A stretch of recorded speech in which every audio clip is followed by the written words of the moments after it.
ओम नमो नारायण। हिमालय के साधक योग यात्रा में फिर से आपका एक बार स्वागत है।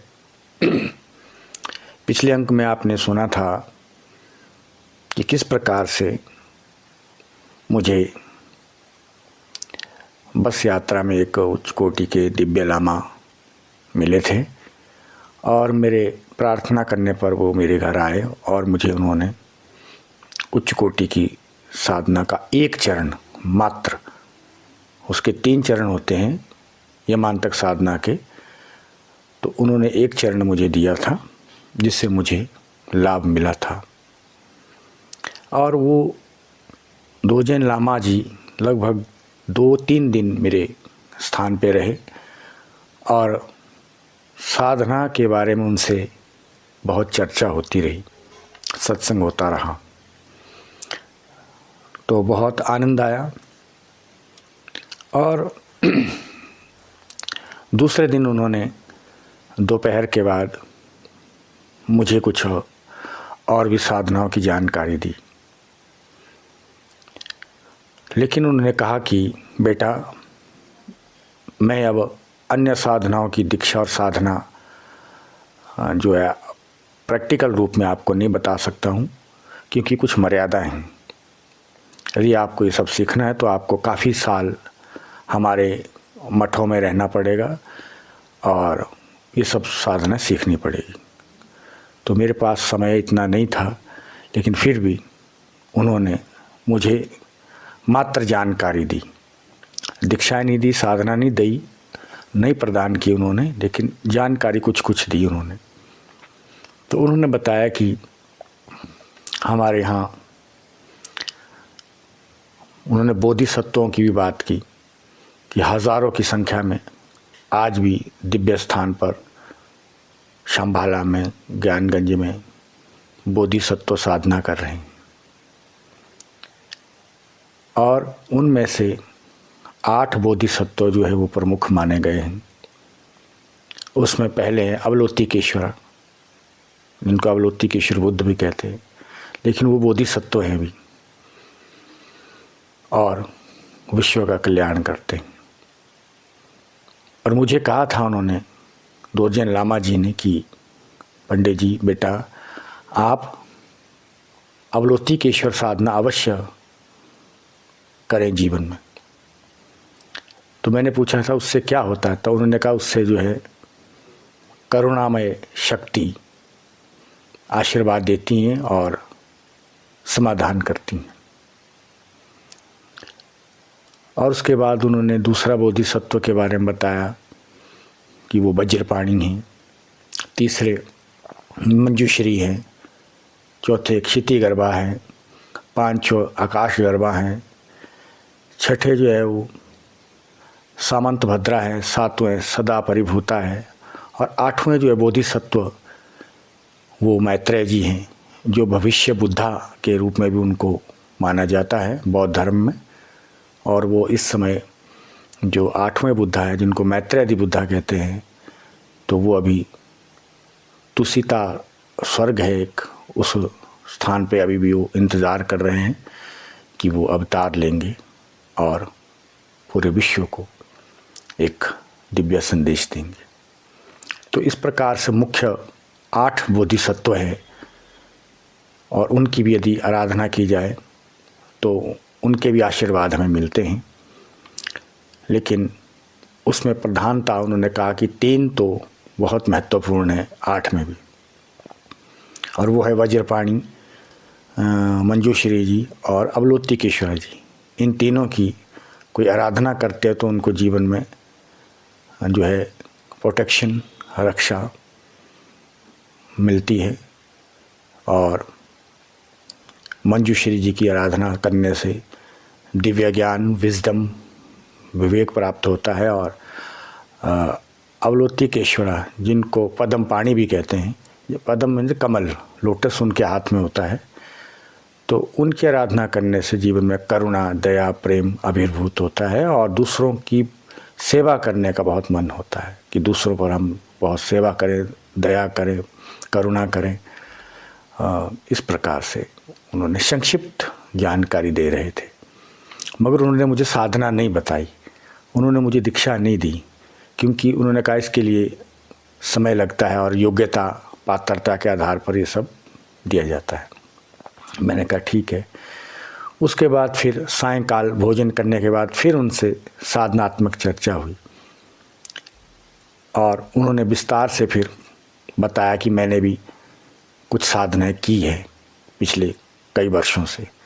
तो जो उन्होंने साधना की थी दोजेन लामा जी ने, तो उनकी कुछ जानकारी मुझे दी उन्होंने, जिसमें उन्होंने कहा कि मैंने हैंग्रीव साधना किया है, हैंग्रीवा साधना, और विघ्नों के निवारण के लिए, बड़े बड़े जो विघ्न आते हैं जीवन में उसके निवारण के लिए मैंने जो है अचला एक देवता है उनके, तो उनकी साधना की है, बड़े उच्च कोटि के वो देवता माने गए हैं। उसके बाद उन्होंने वज्र सत्व की साधना, जो कि बहुत महत्वपूर्ण मानी जाती है महायान वज्रयान में, वज्र सत्व साधना, जिससे पापों का क्षय होता है। जीवन में या पूर्व जन्म में कई प्रकार के हमसे बहुत क्रूर पाप हो जाते हैं, हिंसा हो जाती है पशु की, पक्षी की, कई प्रकार के पाप होते हैं। तो उनके नाश के लिए जो है वज्र सत्व साधना का बड़ा महत्व उन्होंने बताया कि महायान में हमारे बहुत उसका महत्व है, उस साधना का, वज्र सत्व साधना। फिर महाविरोचन साधना के बारे में बताया कि उससे किस प्रकार से जो है नेगेटिव कर्म जो होते हैं वो डिस्ट्रॉय होते हैं, और किस प्रकार से दोष और मल ये सब उसका शोधन होता है, ऐसा उन्होंने बतलाया था। उसके बाद चंबाला एक साधना होती है, उसके बारे में भी उन्होंने बताया कि वो वीर साधना, कैसे हम जीवन में पौरुषवान बने, वीर बने, समर्थ्यवान बने, उसके बारे में उन्होंने बताया था। उसके बाद अर्ची एक साधना होती है, हमारे यहाँ उसको सूर्य साधना बोलते हैं, जो कि गायत्री साधना का एक पार्ट है, सूर्य साधना, जिससे हमारे जीवन में तेज आए, ओज आए, वर्चस्व आए, प्रकाश आए, हमारे मस्तिष्क में अंदर जो अंधेरा वो छट जाए, दूर हो जाए।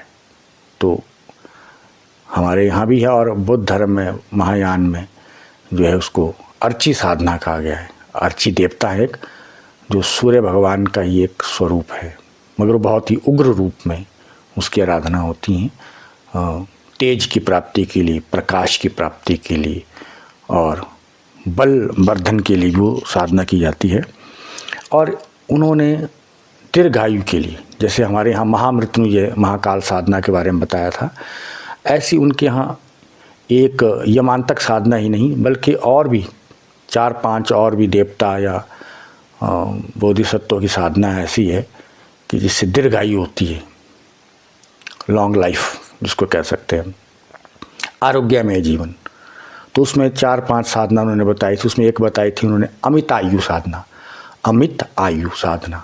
अमित आयु उच्च कोटि के एक देवता है उनके यहाँ, और उनकी आराधना करने से दीर्घायु होती है, आरोग्य मिलता है, बीमारियां दूर करने के लिए। फिर एक दूसरी भी है, वो बताया उन्होंने मेडिसन बुद्धा। मेडिसन बुद्धा जो है उसकी साधना भी की जाती है,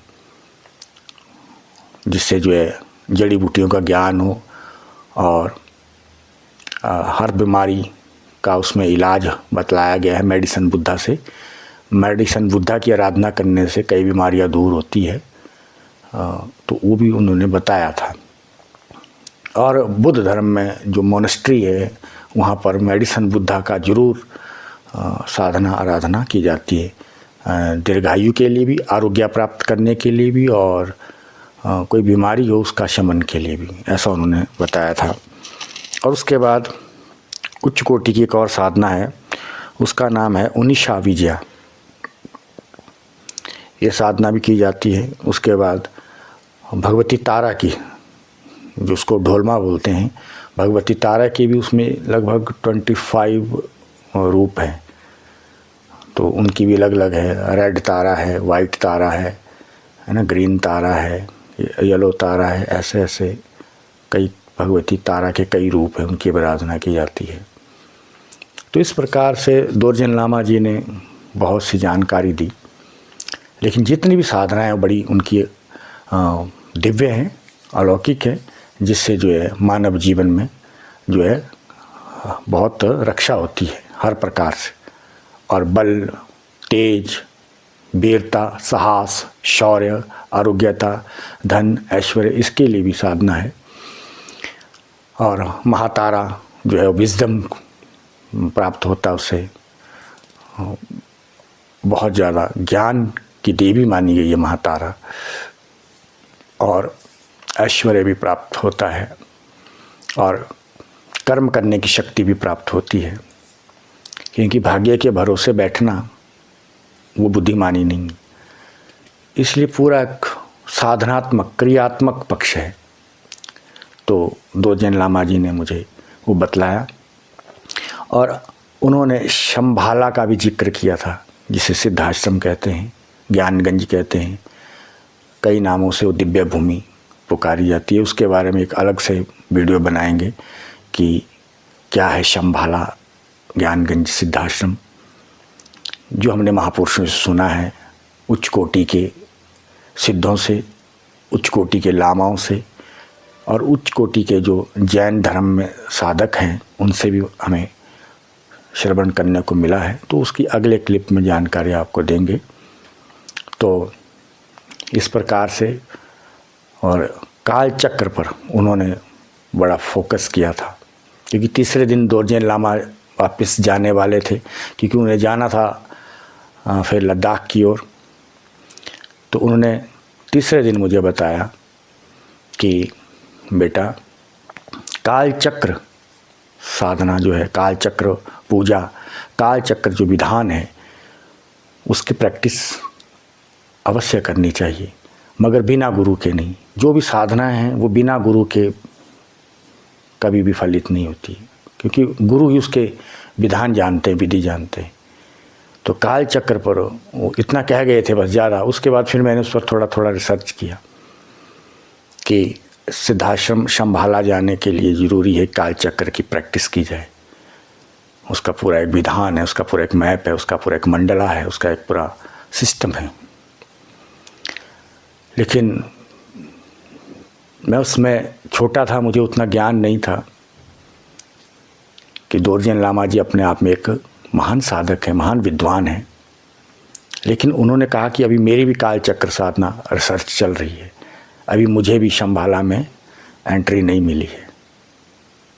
सिद्धाश्रम में एंट्री के लिए, शंभाला में एंट्री के लिए बहुत बहुत तप करना पड़ता है। झूठ मूठ तो कुछ भी बोल दीजिए आप, मगर सत्य कुछ और होता है। ये मैंने पीछे भी आपको कहा है एक क्लिप में। तो दोरजेन लामा जी ने कहा कि मैं अभी तक शंभाला नहीं गया, लेकिन हमारे जो गुरु परंपरा है उनमें से कोई प्राचीन, उनके कोई दादा गुरु परदादा गुरु थे, उनका संपर्क शंभाला सिद्धाश्रम से था। तो आप समझ सकते हैं कितना कठिन मार्ग है सिद्धाश्रम शंभाला जाना। ये कोई मजाक नहीं है, ये कोई मामूली बात नहीं है। बहुत समय लगता है इसमें रिसर्च करने में काल चक्र को। उसके बाद कहीं जा कर के फिर प्रैक्टिकल, उसके बाद कहीं जा कर के फिर जो सुपर यूनिवर्सिटी शंभाला या सिद्धाश्रम है उसमें एंट्री मिलती। तो इसीलिए काश मुझे दोरजेन लामा समय देते और पुनः मिलते, कोई उनका परिचय एड्रेस होता कोई, लेकिन वो कोई एड्रेस नहीं था उसमें, मैं ले भी नहीं पाया उनसे। लेकिन वो बहुत ही तेजस्वी थे और बहुत ही विद्वान थे, और मेरा सौभाग्य रहा, उनके दर्शन हुए और उन्होंने मुझे थोड़ी जानकारी दी। लेकिन प्रैक्टिकल रूप से मुझे उन्होंने कोई फिर मंत्र, किसी साधना का विधि नहीं बतलाई। कहा कि ये बहुत इसके लिए आपको बहुत मेहनत करनी पड़ेगी, बहुत नियम फॉलो करने पड़ेंगे। तो उसमें मैं बहुत परेशानी में था, तो मैं वो ज्ञान अर्जित नहीं कर पाया। लेकिन यमांतक साधना का एक छोटा सा चरण मुझे दिया था, जिसका मुझे लाभ मिला था। तो इस प्रकार से बहुत अद्भुत है जो उन्होंने हमें बताया था। उसके बाद वे फिर काफ़ी साल हो गए, लगभग 15-20 वर्ष से ऊपर हो गया, वो मिले ही नहीं कभी दोबारा मुझे। और लामा तो मिले कई, 4-5 लामा उसके बाद मुझे उच्च कोटि के आदरणीय पूजनीय लामा मिले, लेकिन वो बहुत ही उच्च कोटि के सिद्ध पुरुष थे दोरजेन लामा जी, वो मुझे फिर नहीं मिले, उनसे मुलाकात पुनः नहीं हो पाई, उनका परिचय भी नहीं। मैं बहुत ढूंढा भी, बहुत कई जगह गया उनको ढूंढते हुए, लेकिन वो सब प्रारब्ध से मिलते हैं, संस्कार से मिलते हैं, ईश्वरीय कृपा से मिलते हैं। लेकिन मैंने कहा मेरा परम सौभाग्य रहा, कालांतर में फिर मुझे वे सद्गुरुदेव मिले, सद्गुरुदेव पूज्य निखिल जी महाराज। फिर तो सब कुछ ही मिल गया, अर्थात मुझे गुरु दीक्षा मिल गई। गुरु दीक्षा में सारी दीक्षाएं साधनाओं का सार है, कहने का भाव ये है। फिर भटकाव खत्म हो गया। भटकाव तो खैर पहले भी नहीं था, वो तो यात्रा थी खोज की, आज भी यात्रा जारी है, मगर अब बाहर की यात्रा नहीं है, अब अंदर की यात्रा है। अब बाहर मैं सब लोगों को बोलता हूँ, बाहर जाने की आवश्यकता नहीं है, बाहर भटकने की आवश्यकता नहीं, बस सत्संग सुनो और अपने अंतर की यात्रा करो, और किसी अच्छे गुरु के मार्गदर्शन में साधना सीखनी चाहिए, तो लाभ होता है। यदि मन मर्जी करेंगे तो बहुत नुकसान भी होता है। तो इसीलिए आज इतना ही। आप लोगों को बहुत बहुत धन्यवाद। ओम नमो नारायण।